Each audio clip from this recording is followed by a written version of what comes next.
is about relationship. Ano nga ba yung mga common mistakes na nangyayari sa isang relasyon?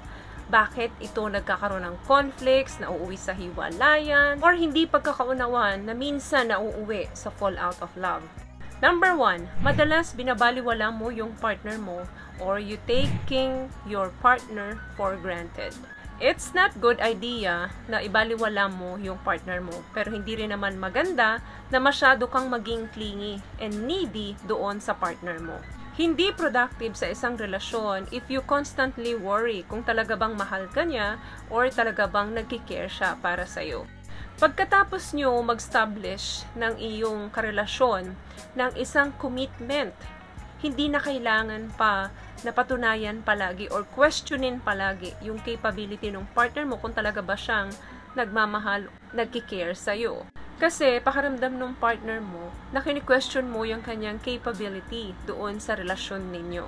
At hindi magandang pakiramdam yon. Like halimbawa, hindi ka kaagad niya matawagan or matext ng favor sa oras mo, mag-iisip ka na ng hindi maganda sa kanya. Kasi, when we expect too much doon sa mga kapartner natin at hindi natin nakuha yun, doon na nag-start yung mga disappointments natin at hindi makakabuti yon sa relasyon. Number 2, yung mistake na madalas kang nagko-complain doon sa partner mo. At ang masama doon, hindi niya alam yung mga complain mo sa kanya. Kasi mas ipinapaalam mo pa yon sa ibang tao.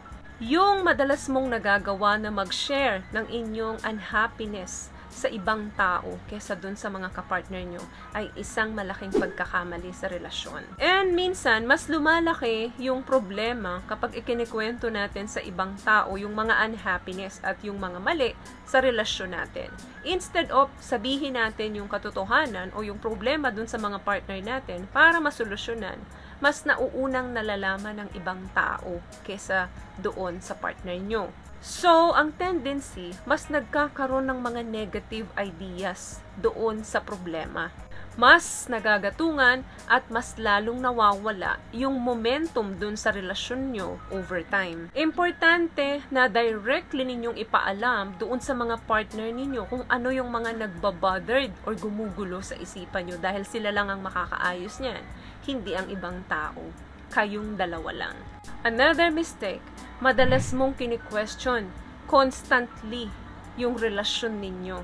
Yung tipong mas inaalala mo yung paghihiwalay ninyo na baka next week, next month, next year, tapos na kayo.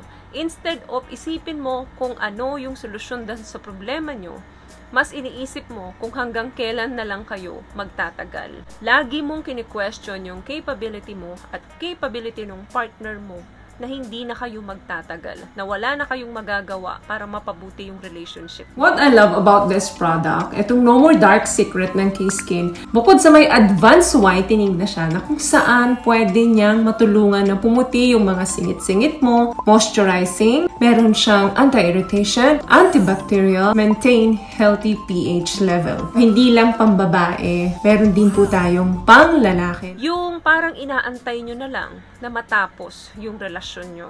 Alam nyo, nasi-sense ng mga partner nyo yan guys pag palaging ganyan ang iniisip nyo.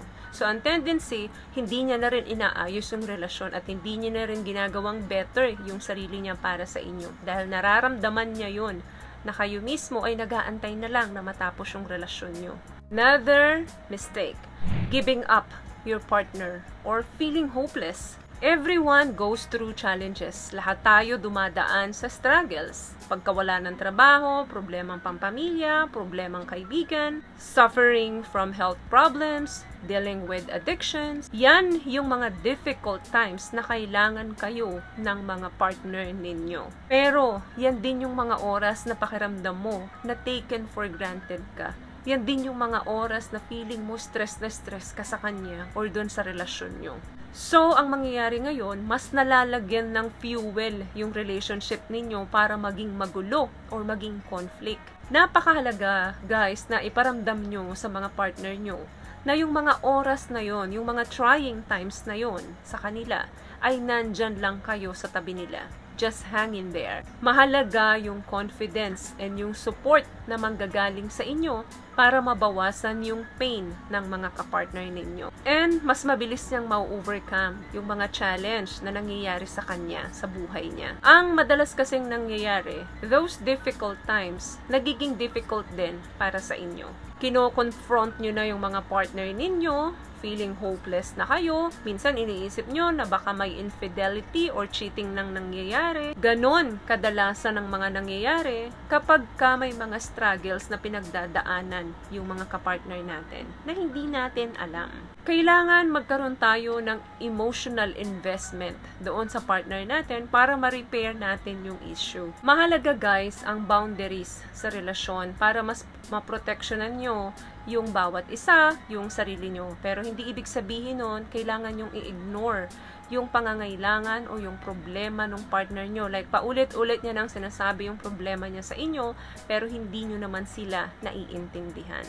So, importanteng alamin natin kung ano ba talaga yung pinanggagalingan nito. Huwag tayo palaging magpapadala sa emotions natin kasi madalas doon tayo nagkakamali at doon tayo nagkakaroon ng mga maling desisyon. Our happiness in life, hindi yan nakadepende guys sa isang tao lang or doon lang sa relasyon na meron kayo. Dapat magkaroon kayo ng maraming source of happiness. Para mawala man yon, merong pa kayong ibang happiness na pinaghuhugutan.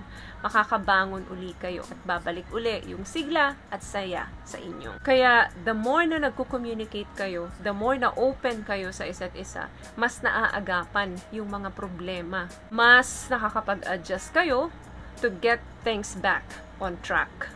So yun lang guys ang video natin for today. I hope may nakuha po kayong tips sa pinag-usapan natin ngayon. At kung nagustuhan niyo po ang ating video, pakibigyan lamang po ako ng isang malaking thumbs up.